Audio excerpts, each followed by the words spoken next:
ndo scarcity mentality, kwamba unajua mimi siwezi kuwekeza hapa, I can't buy a house because sina pesa, sina nini, yani every time. Hiyo ndo mambo watu nasema. So tunataka kuangalia scarcity mentality ni nini, abundance mentality ni gani, alafu tena how can we, tunawezaje kuwacha hayo maneno ya kusema every 5 minutes sina pesa, tuanze kusema kwamba sasa hivi niko na pesa na pengine nataka kuanza kufanya miradi 1, 2, 3. Experiences zetu ni gani? Alafu tena pia tuangalie some of those beliefs ambazo tumekuwa nazo, ambazo zimekuwa pengine zinatuleta ama zinatuweka nyuma ya pazia. 24047 kwa SMS ama 0719739487 pale kwa WhatsApp ikiwa uko na swali kwake Sharon siku ya leo. Alafu bado by the way natembeza sasa mabonus. Tukiendelea hapa kuzungumza na Sharon maswala ya pesa, kumbuka unaweza kutuma 0 pale kwa 25258 kwa sababu before this hour ends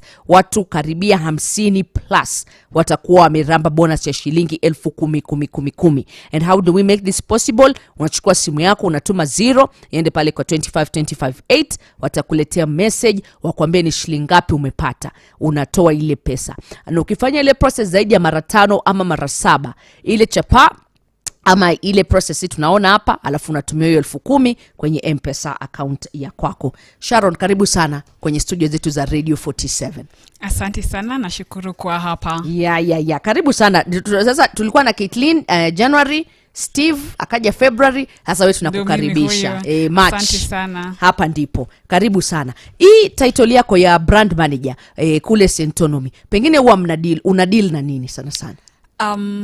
Mwanzilishi wa Centonomy wa Ndani aliandika kitabu miaka 5 zilizopita, so I'm the person who manages the book to ensure that mahali ulipo, kama uko Kericho, kama uko Nyeri, kama uko mahali Lavington, that kitabu unapotupigia simu inakufikia. Na pia tuko na wale partners wetu, tuko na partners kama Textbook Center, Nuria Bookshop, Prestige Bookshop, Half Priced Bookshop. So vitabu zetu zinapatikana at your nearest bookshops. So mimi ndio na manage your relationship. Halafu pia kama ni events, kama pia tuko na peer podcast inaitwa Making Sense Conversations podcast. Okay. So mimi ndio na ensure that kama production iko sawa, kama tuko na interviewees that wanakuja, so I'm the person who manages everything Making Sense. Okay. Making Sense is that ni ule chali ule ana host ama hiyo ni gani? Hapana. Ni nyingine? Yeah. Okay. So ni Ndani who's the founder of Centonomy. Okay. Na pia ndio mwandishi wa Making Sense book. Okay. Yeah, kama unataka kupeleka your finances to the next level, then that is the book for you. And the reason as to why napenda hiyo kitabu sana, ina feature Kenyans and their Kenyan stories. Unajua tunaposoma vitabu za ugaibuni ya unasikia for 1K unashindwa hii for 1K ni kusema nini, lakini hii book imeandikwa kwa lugha ya Kikenya na watu ambao wanaficha kwa hiyo kitabu ni wa Kenya wenzetu, so you can be able to relate to these characters. Okay. So utawafuata kutoka mahali they were financially struggling hadi mahali they found financial success. So kama pia wewe ungependa ku find financial success, this is the book, and it's only 1,200 shillings. Okay. Yeah, including the delivery fee. Yeah. Kitabu kinaitwa Making Sense, Real Conversations about Personal Finances. And by the way, the conversations hivi tuna stream live kwenye Facebook page yetu ambayo Radio 47, so pia unaweza kwenda kusifuatilia pale kwenye mtandao wa kijamii as we are happening. So nataka tuangalie sasa Sharon masuala ya scarcity mentality. Hii scarcity mentality kwa mtu ambaye pengine yeye hana uelevu sana na mambo ya pesa, tunaweza kudescribe ama kudefine scarcity mentality kama nini? Scarcity mentality ni hiyo kuwa na hiyo mindset ya pesa ambazo ninazo hazitoshi, ni ile kukuwa na sina uwezo.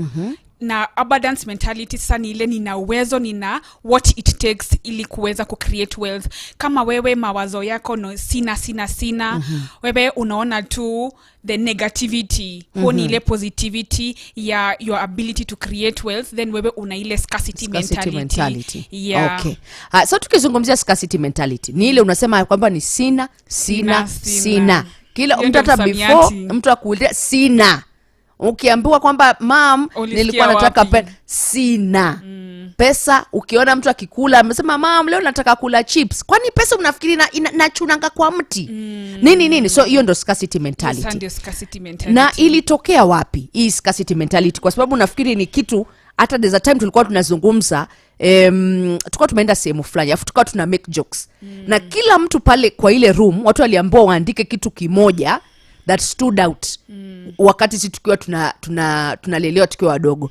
Nakwambia like let me see, we were like 14 people kwa room na karibia 10 sote tuliandika huo msemo sina pesa. Ni kitu tulisikia sana, so it was funny. Ilitokea wapi hii mentality? Yes, scarcity mentality. Chimbuko lake ni gani? Hii scarcity mentality ilitokea kwa sababu ya ile conditioning ulilelewa ukiwa mtoto hadi wakati ulipokuwa mzima. Ulikuwa unapata, kama hata mimi nikiwa shule nilikuwa wale watu saa zile headmaster nakuja na ile list ya watu ambao watafukuzwa shule juu hawajalipa karo. Ulikuwa kwa hiyo list, so ulikuwa unapata, ama nyumbani maybe ulikuwa unapata mnakula ile one meal, kama ni ugali na skuma na githeri, labda mlikuwa mnakula nyama labda siku moja kwa wiki juu hakukuwa na ile fedha. So ulikuwa unapata hiyo conditioning, ulilelewa ukiambiwa sina, ukifukuzwa shule ukikula ile chakula moja, year in year out. So hizo ndio vitu ambazo zimefanya tuwe na ile scarcity mentality. Halafu pia huwa tunasema, na pia Biblia imesema show me your friends and I will tell you who you are. Kama pia ile conversations mna have na wale marafiki wako, ile conversations mna have na familia yako ni kuhusu hii haipatikani, hakuna, then utakuwa hata wewe mwenyewe na ile scarcity mentality. But pia ukiungana na watu ambao wana juhudi, wana have your conversation, tunawezaje create wealth pamoja, which are these opportunities that we can take advantage of. Utapata, if at all you're surrounding yourself with wealth creators, hata wewe mwenyewe utakuwa ule wealth creator. Mentality yako itaanza kushift. So tunasema is it a thing of the mind ama it is a thing of reality? Kwa sababu saa zingine kweli mimi sina pesa, ukweli, that is it. So is it ni mimi kwa akili yangu ndo nimejicondition kwamba anytime anywhere my slogan is one, sina pesa, ama ni hali halisi kwamba kweli nikiangalia I can only afford kula skuma, tena wakati mwingine lunch na inama, maybe tunakula tu one meal in a day because that is all I have. So is it an issue of mentality versus reality? Ni kitu kiko kwa akili ama ni hali halisia? Kuna hii saying ambayo inasema what you confess is what you possess. Okay. So ukishinda ukisema sina uta-attract sina. So pia kuna ile mentality yako ambayo unafaa kuensure that unaitoa kutoka kwa hiyo scarcity mentality to abundance mentality. Lakini pia unavyosema kuhusu hali halisi, kuna wakati utaniambia Sharon nikopeshe 2,000 lakini sina, so kuna wakati it's the situation on ground. But pia kuna kuna huyu mwandishi nilikuwa nimesoma kitabu yake ya Rich Dad Poor Dad, na alikuwa amesema ya kwamba instead of saying I cannot afford it, unaibadilisha unasema how can I afford it. Okay. Inafanya unaanza kupiga mahesabu kwa akili.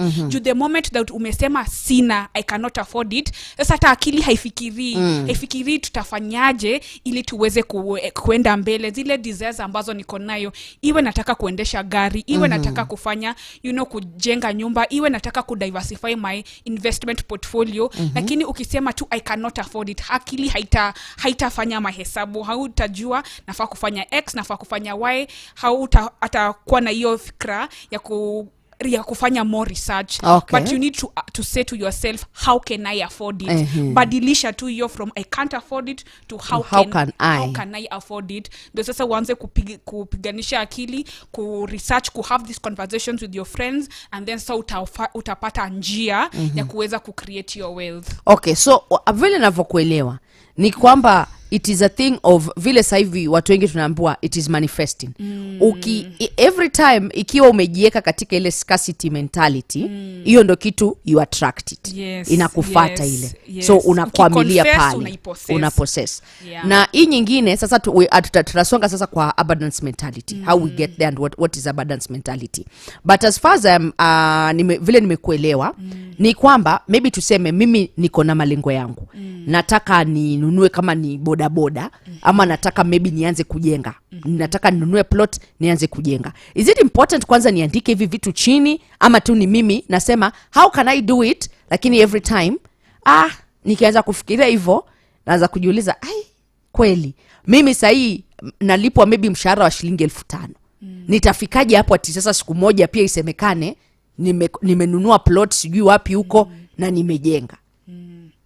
Haya, unafaa kujua wale watu ambao wamejenga ni wanadamu kama wewe. Okay. Na kama yeye ameweza kufanikiwa na kufika mahali alipofika, hata wewe unaweza. Okay. So lazima uwe na hiyo fikira ya ninaweza. Okay.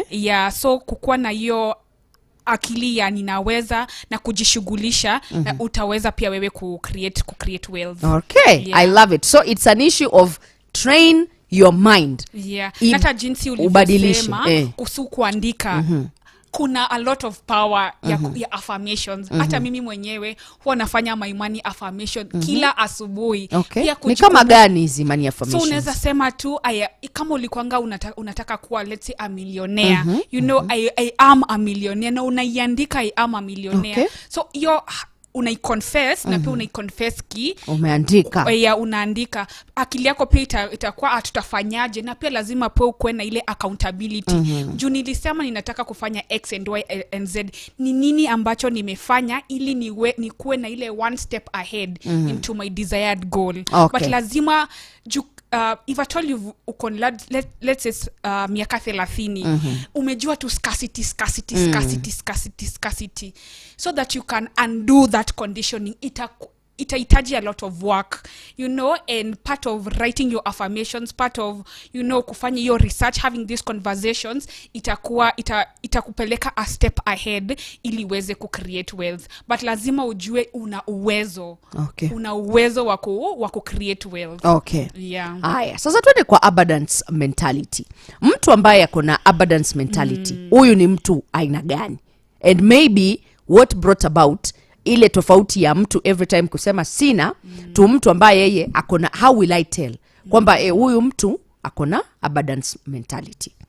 So abundance mentality ni hiyo mentality ya nina uwezo, I have what it takes to create wealth. Okay. Na utapata wale watu ambao wako na hiyo mentality ya ku-create wealth, utapata labda walilearn kutoka kwa wazazi wao. Waliona wazazi wao labda walipokuwa wadogo, maybe walikuwa na ufukara, alafu waliona wazazi wao wakichapa kazi, wakitia bidii, na gari mzazi labda hawakuwa na gari right now, maybe wako na gari moja, gari ya pili. Ukapata labda waliweza kujenga. Pia unapata that pia ile surrounding uko, kama ilikuwa surrounding ya abundance mentality, hata wewe mwenyewe, because you grew into that, because that is what you saw, utapata pia wewe utakuwa na ile abundance mentality.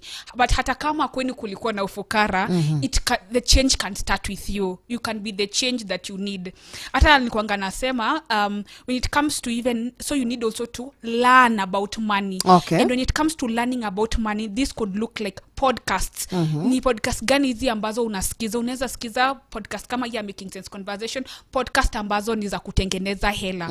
Kuna YouTube videos za personal finance pale kwa YouTube. Una watch hizo videos. Utapata kuna Netflix shows kama Smart Money Woman iko kwa Netflix. Which are these shows? Ukiwa pale nyumbani ni weekendi, what are you actually watching kwa Netflix? Unaweza watch hizi shows, take up courses, you know, read about these blogs ya sasa, personal na kama mimi ambaye maybe sina niko masehemu ambayo hakuna podcasts, hakuna Netflix, hakuna nini hizo vitu zote siko huko. Okay. Mimi nitasaidikaje? Na probably kwetu kweli nililelewa kwenye ufukara ushasikia ile unaambiwa kwamba umaskini unanuka, unaingia hivi mpaka wewe mwenyewe unasema hapa Kuna ufukara. yeah, kuna ufukara. So how do I get myself out of that situation na niweze kucreate nitoke from scarcity sina niende kusema kwamba ninaweza na nitafanikisha? Haya, jambo la kwanza ni kama what you are doing here na Radio 47, hii conversation ya money. Are you tuning in every Monday at 11 a.m. kusikiza hizi conversations za hela ili uweze pia wewe mwenyewe kutengeneza hela? Haya, tuseme uko mahali, uko Bungoma, uko Kisii, in your locality, in your neighborhood, labda kuna ule mwanabiashara unaona hii biashara yake inavuma. Okay. Have a conversation. You know, jua masaa zake zile labda ni za kazi, alafu ile time maybe anaweza kuwa na 10 minutes, 20 minutes, muweze ku have this conversation. Umuulize ulianza vipi, which are some of these tips that utanionyesha ili hata mimi niweze kuwa kama wewe. Okay. Yeah. Hiyo ni nzuri. Kwa hiyo unasema kwamba nikikuelewa Sharon, ni kwamba even the people tuna associate now, vitu ambavyo tuna watch, vitu ambavyo tunasikiza, kama hatusikizi vitu vya kutujenga na kutupatia mwelekeo wa kuelekea kukuwa na ile abundance mentality, then every time bado tutasalia pale pale kwa sina. Okay, tuangalie sasa, maybe tuko katika mtu ambaye yeye ako na abundance mentality na amefanikiwa. Tuchukue example, mtu yuko pale maybe Taita Taveta, amefungua duka lake pale Voi, amefungua duka lake and the shop is doing very well. Sisi kama Waafrika tuna hii mentality ya kusema yule anatumia madawa, hiyo ni uchawi. Tunajua ama tatu ukiangalia tu mtu amefanikiwa sema nasikia siku hizi aliingia Illuminati. Ni kama alienda kanunua majini huko sijui huko Uganda, alichukua majini za huko Tanzania. Nyinyi mnakizungumzia vipi hichi kitu kama watu wa Centonomy? And do you believe, kwa sababu I think there's a strong correlation between hela, mtu akianza kufanikiwa, na masuala ya ushirikina, huwa yanaendana hapa na hapa. Wasikia siku hizi Wakikuyu wamevuma sana kwa masuala ya nini, wanaenda kununua sijui majini ama wanaenda kuchukua dawa. Nyie mnazungumziaje hicho kitu? I don't think it's true. Si dhani hiyo ni maneno ya kweli. And anyway, hold apart that ni rahisi kupoint fingers. Juu when it comes to create wealth, inataka a lot of work, a lot of working hard na pia a lot of working smart, a lot of going outside of your way ili uweze create wealth. Kama jinsi tunavyosema, kama ni vitabu ambazo unasoma za create wealth, kama ni have these conversations with these people, labda amekwambia mimi Monday to Friday sipatikani, napatikana 2 Saturdays, you know, so you are going above and beyond ili wewe mwenyewe uweze acquire hii knowledge and so that uweze do differently when it comes to your money. So I think the reason as to why watu husema hivyo ni kwa sababu ni rahisi kusema hivyo na it's easy to blame people than to actually even take accountability. Inamaanisha labda wewe unasikia wivu ya kwamba mwenzako anafanya vizuri na wewe hufanyi vizuri, but kwa sababu lazima explain your situation, hutasema anaamka asubuhi 3 am labda anapika mandazi ili shop yake ikuwe well stocked na aweze kupata ile mapato. Ni rahisi sana kusema, kukuwa na ile blame game na kufanya uhisi vizuri kusema hiyo ni corruption ama hiyo ni Illuminati ya instead of kusema huyo ni mwanabiashara ambaye actually anafanya kazi ili aweze kukua hapo mahali amefika. Okay. Yeah. Before maybe tuingie katika easy tools ambazo tunafaa kukua nazo so that tuweze kujipeleka mbele zaidi, nataka tuangalie mfano halisi. Mimi maybe I'm someone who napika mandazi. Okay. Nyanyangu alikuwa by the anapika mandazi at some point when we were growing up. Na akasema kwamba this is the business that actually took but most of our kids walikuwa wamemaliza kusoma, lakini anasema kwamba ndio ilikuwa inanisaidia kwamba tunakula nyama, tunafanya mawili matatu hapa kwa nyumba. Na watu kule kazini walikuwa wanamwangalia and most of them are saying itakufikisha wapi? But I think she was attempting to move from scarcity mentality to abundance mentality. So now let's take a practical example. Mimi napika mandazi. Nachoma mandazi, napika chapati, napika samosa, and maybe at the end of the month napata kitu kama tuseme profit yangu margin, napata kitu kama 10,000 nikicumulatisha hivi mwisho wa mwezi. How do I move from every time ukiniambia kwamba kuna chama fulani ama kuna watu wanataka kuwekeza mahali wakanunue nyumba, niseme sina, to me say na hii 10,000 yangu nitajiwezesha na nitafika? Naam, wewe na hiyo 10,000 yako utajiwezesha na kweli utafika. So when it comes to kama hiyo 10,000 ambayo unapata kwa biashara yako, unafaa hata kwa kitabu ya Making Sense, there's a story that has been featured ya mwanamke ambaye alikuwa anatengeneza mandazi. Ya na yeye strategy yake ilikuwa hiyo mandazi anatengeneza, alikuwa amepata kama ni organization na supply maybe breakfast. Juu pia mahali tunafanya kazi unapata kuna wamama ambao wanakuja wanazungusha. So labda unaweza kuwa na strategia leo nataka juu nime figure out this one building, labda nataka nijue building nyingine ya pili ya tatu, na hivyo kama ulikuwa unauza let's say mandazi maybe 50 unaiongeza from 1 to 100 to 150, na hivyo utaweza sasa ku create wealth. Unaendelea ukiexpand. So from what I'm understanding ni kwamba tukitaka kutoka kwa scarcity mentality tuende kwa abundance mentality, other than kubadilisha our school of thought, pia ni muhimu kuwa na strategy and to work smart. Because I sort of feel like saa zingine maybe mtu anasema ninayo lakini hiyo the power to strategize and to work hard. Vile umesema sasa yule mama aka-identify akasema nitatoka tu, sitakuwa nauza sehemu moja, but I'll be distributing in various spots. So it is also important.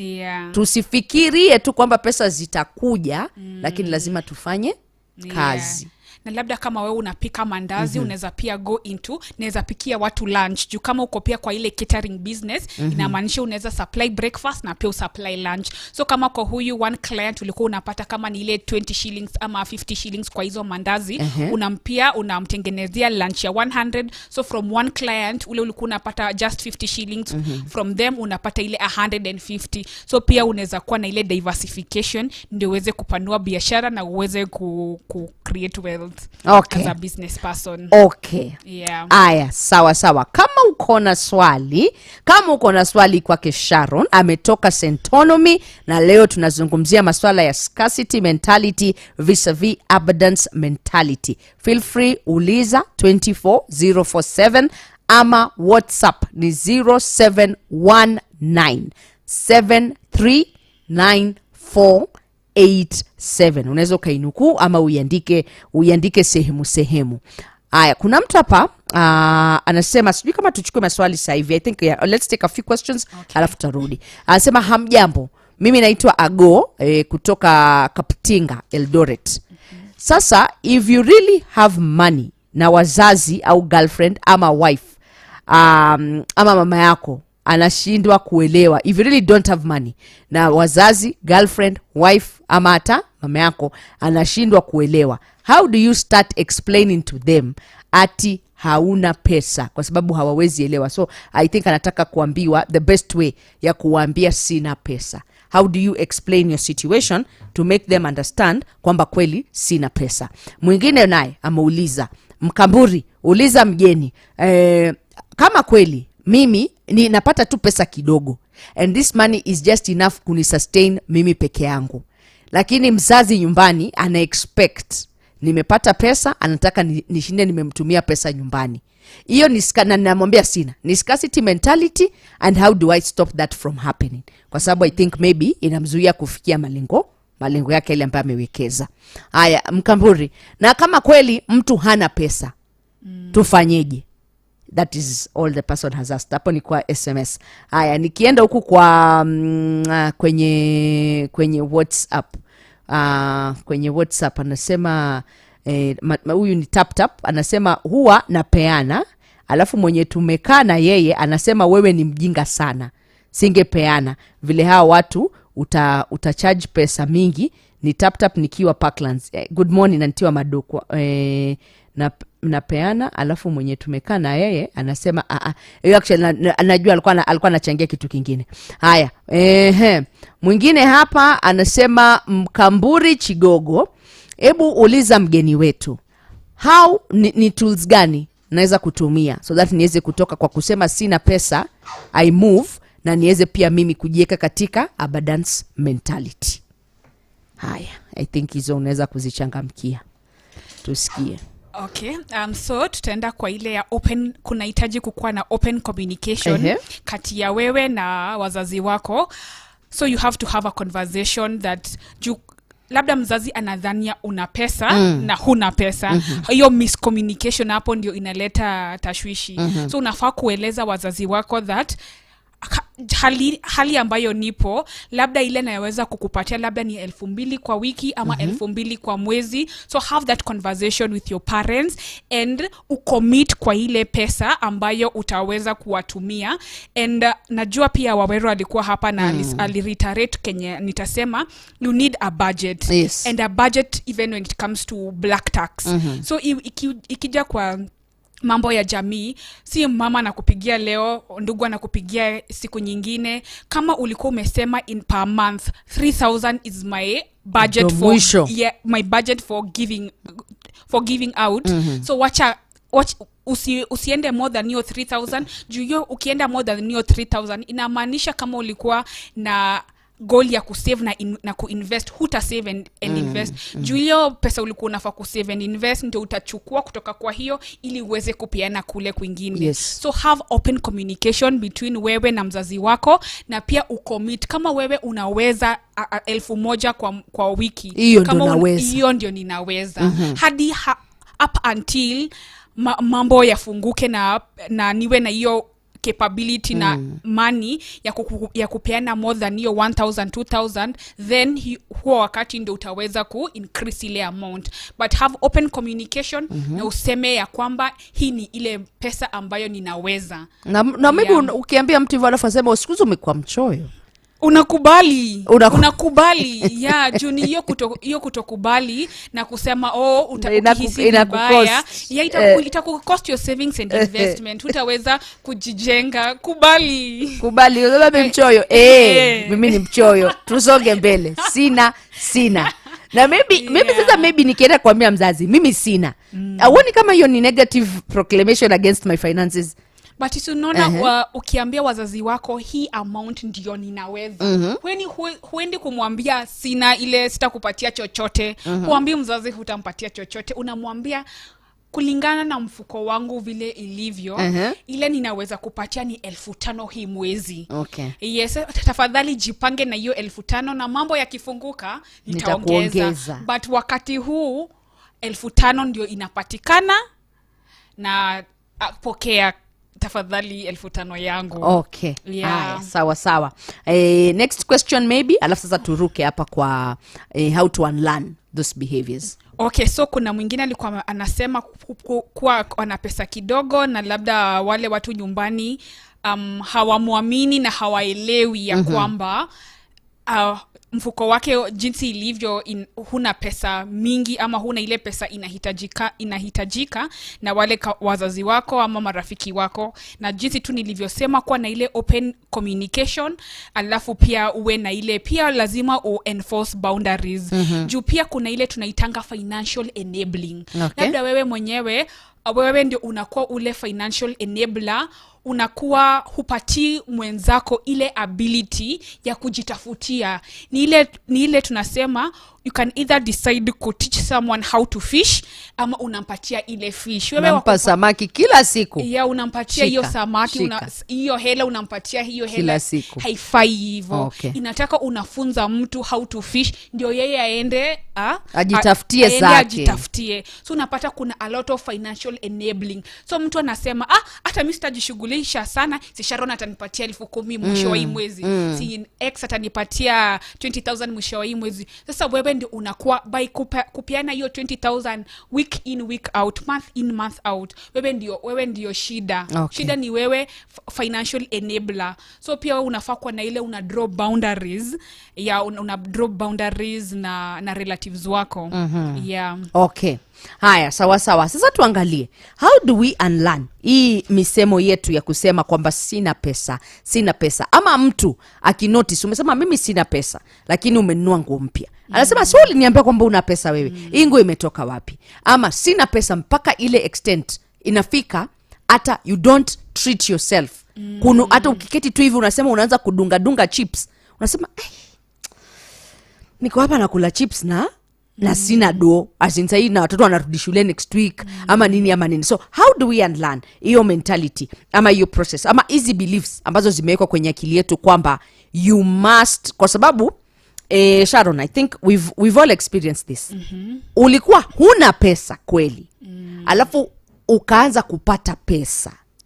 Ukiwa katika hali ya kutengeneza pesa, kunakuwa na kale kauoga kwamba naweza kuamka siku moja nipate hii pesa imeisha, ama nipate kazi imeisha, ama biashara yangu sahi iko teke, natengeneza pesa vizuri, alafu ifike mahali biashara ifilisike. One, how do we unlearn that one? Alafu two, kuna huu msemo ambao tunapenda kusema, pesa uisha. Salimia watu, sijui salimia mtu wa makaa, sijui gas uisha. Salimia watu, pesa uisha. How do we also move from that statement ya kusema kwamba pesa uisha to us saying kwamba pesa zangu hazitawahi kuisha kwa sababu mimi najua nimejipanga vyema. Alafu tena kitu cha tatu, kuna hii misemo ambayo watu wanapenda kusema, aliye juu mgoje chini. It's like you can only be successful up to a certain level. Alafu after that watu wameketi hivyo wanangoja anafilisi lini huyu, pesa zake zinaisha lini ndo arudi hapa chini tuanze kumwambia na tulijua hizo majini zako ulienda kuchukua kwa Mombasa ziliisha nguvu.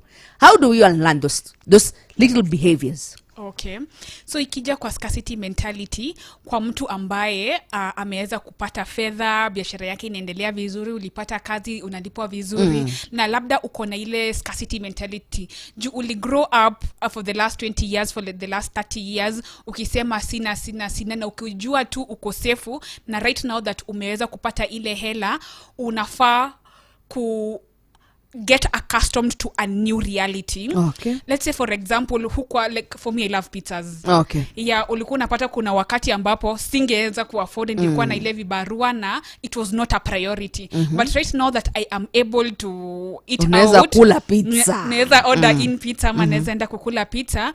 There had to be a shift. Kuna wakati ambapo yo kununua pizza singeweza, but right now that ninaweza, it's okay to sit in the discomfort of, because you're experiencing something unfamiliar and you're una experience something new. So kama ulikuwa unatembea kama kiatu chako kinacheka, utapata kuna watu ambao wana hela na bado kiatu inacheka, ya juu unasema wacha labda hii pesa niende kwa savings, fanya kitu kingine. You need to know you're also here to enjoy life. Hujakuja hapa kuteseka. So ukiwa na ile financial resources ya kuweza kuwa na maisha different na lifestyle different, then live accordingly. Najua itakuwa utafeel very uncomfortable ukienda kununua kiatu mpya, but you're also deserving of living well and kukuwa na hiyo kiatu mzuri. So sit in that discomfort and let that be a new experience for you. Yeah. Kwa hiyo ni tusiwe na ile hiyo kitu ya kusema naenda kula pizza, hii pesa inawezaisha, alafu maybe I'm wasting money, and yet you can actually afford it. If at all you can afford it, do it. Ipo kwenye budget yako, na ni kitu unaona ni kila hii pizza ya 1200 ama ya 2000, it is something sa hivi. My new reality is I can afford to have kienyeji chicken every day. Kwa hivyo usijinyime. If at all you have it in your budget and you can afford it, do it. Yeah, usikule githeri ukiwa mtoto hadi unapokuwa huna meno wakati uko mzee. Bado unasaga tu githeri. Yeah, you need a different experience. Okay, acha tupate vidokezo, alafu tutakuwa tunarudi kumalizia. Vidokezo vya habari za Radio 47. Serikali kutuma maafisa 250 wa NPR kukabili majangili kule Laikipia, na Malaysia kuendelea kuitafuta ndege ya MH370 iliyopotea. Hana mengine mengi hapo mwendo wa saa 6 adhuhuri, na Edwin Simiu. Vidokezo vya habari za Radio 47. Mchikicho na Mkamburi Chigogo. Radio 47. Hapa ndipo Mondays. Hapa Mchikicho na Mkamburi Chigogo. Radio 47 101.8 Garissa. Hapa ndipo. Dakika ni 9, tumesalia nazo tufika mwendo wa saa 6 kamili ndani ya Radio 47. Hapa ndipo conversation yetu tuna stream live. Tafuta Radio 47 Blue Verified Tick, utufuatilie pale. Naona Kamujoro Mukurini anasema kutoka Nyanyuki, tuko pamoja sana hapa Nyanyuki, asante sana. Na bado in studio tunapiga story kuhusiana na abundance and scarcity mentality, na tunazungumza naye Sharon Wangari ambaye ni brand manager all the way from Centonomy Limited. Na sasa hivi tunazungumzia some of the tools, behaviors, ni behavior gani ambayo tunafaa kuachana nayo, tutoke kwa ile hali ya sina tuende pale kwa kusema kwamba okay, kwa sasa maybe sina, lakini nitaweza, ipo siku nitafika na nitaweza kufanikisha. And as we wind up this conversation, kumbuka bado kuna bonus kupitia 25258 ambazo zinashuka kushuka, na Brian Jenga, Tabitha Koech, Samuel Wabwire, Winnie Kasieni, Henry Kiriba, Grace Sirengo na Suleiman Karisa, wote just among the few ambao wamekula zile bonus za shilingi 10,000. Na kama hii hawa maybe hautapata, usijali, don't worry, I got you. Next hour bado tunaruka na tunaendelea kutembeza zile bonus. Unatuma 20 yende pale kwa 25258, wanakuletea message immediately, wanakuambia ni shilingi ngapi umepata. Ile pesa ambayo umepata pale unaenda moja kwa moja, unasema toa ile chapa pale pale kwa 25258, watakuwekea kwenye M-Pesa account ya kwako. Tukirudi kwako Sharon, maybe what can we do mentally bila hata maybe kupokea, maybe sina kazi sasa hivi, lakini mimi naona kwamba at some point nitajenga nyumba, at some point nitanunua gari hii, at some point ama niko na kazi lakini ile kazi yangu haileti pesa nyingi. So what do I have to do to train my brain kujitoa kwa ile mentality ya sina, nijipeleke kwa mentality ya nitaweza na nitafanya na niko nayo, hata kama najua hali halisi ni kwamba sina. Vile tukwanga tumediscuss, kuna ile the importance of having conversations na watu ambao wameweza kutengeneza hela, ndio pia wewe mwenyewe uone that other than ile reality ya scarcity ambayo niko nayo, kuna watu ambao wameweza kutengeneza hela na una have those kinds of conversations with them. Na pia vile tumesema ambapo other than having one-on-one conversations with people, kuna ile other conversations that you are hearing. Either ni vitabu ambayo unasoma, either ni ile podcast ambayo unasikiza, labda ni a course una take, ama pia ni ile labda uko kwa kanisa, unajua ni wale watu wagani, maybe ikiwa Harambee wao ndio wanakuanga chairman. Having those conversation na wale watu ambao wametengeneza hela, ndio hata wewe mwenyewe uone that it's possible, and then usikie story ya wale watu waliweza kutana around maisha yao from scarcity to abundance. Can I talk to myself? Bila kuangalia mtu ama nini. Mimi tu siku moja niamke na niangalie kioo na nijiambie you are a millionaire, Mkamburi Chigogo. You can do it. You attract money is attracted to you. Yes. Ama nianze kusikiza. Hivyo ni vitu pia vitasaidia ama it is pointless? Yes, having money affirmations. Hiyo kusema nina uwezo, I am a millionaire. And there's something even Caroline Motoko says that the word, anything that follows the word I am comes following you back. So ni important unasema I am a millionaire, I am able to do this, I am a business owner, my revenues zimefika pale kama ni 100,000, kama ulikuwa unataka revenue target zako zika hivyo. So ni important sana ukuwe na ile money affirmation. Na sijui kama umesikia ile power pose. Ile unasimama mbele ya kioo chako, unaweka miguu apart na unaweka mikono zako kwenye kiuno. Okay. Unakuwa na ile power pose. Unajua mtu ambayo tuseme mtu hana confidence, unaona huwa ni kama anainama, anaangalia chini. But mtu mwenye ako confident, unaona kweli hata na ile body language yake that anaweza kufanya ile jambo ambayo ametilia manani. So also you can even do those power poses in the morning. Unajipatia ile nguvu mentally ya kujua nina uwezo. Okay. Yeah. Nzuri sana. So nikiangalia hapa naona Sharon muda umetupa kisogo, dakika tu ni 5 tumesalia nazo. Okay. Parting shot yako maybe ni gani? Tukizungumzia scarcity, abundance mentality and the unlearning process of the scarcity abundance mentality. Na hiyo ni theme ambayo tutakuwa tunaizungumzia the whole of March. Yes. Vile tumesema tu lazima ukitoka from this conversation jua that una uwezo wa ku-create wealth. Okay. And also ukwe na zile vitu kama financial discipline. Unaona kuna watu unapata hawana ile financial discipline. Kuna watu unapata wako na ile issue ya retail therapy. Kama unasononeka kwa roho unaenda unafanya shopping, unafanya retail therapy. So ni kuwe na ile financial discipline ya kusema hii amount of money nilikuwa nimesema ni yangu ya savings and invest, sitaguza. Okay. Irrespective of ambavyo mimi nina feel. So uta deal na emotions zako separately na deal na finances zako separately. So kuna vitu kama setting clear goals. Kama wewe, which are your financial goals? It's inakuwa ni ngumu kuachieve kitu ambayo hujui ni gani. So set these financial goals. Kuwa pia na ile multiple streams of income. Okay. Kama right now kama unaweza invest in a money market fund. Na kuna kampuni ambayo unaweza anza kuinvest only na 1,000 shillings. So over and above kama ni ile income unapata, how are you diversifying and how are you having multiple streams of income? Okay. So unaangalia maneno ya passive income, unaangalia maneno ya active income, na pia unafanya ile una live below your means. Okay. Watu wanachukua madeni ya consumerism, ile tunaita bad debt.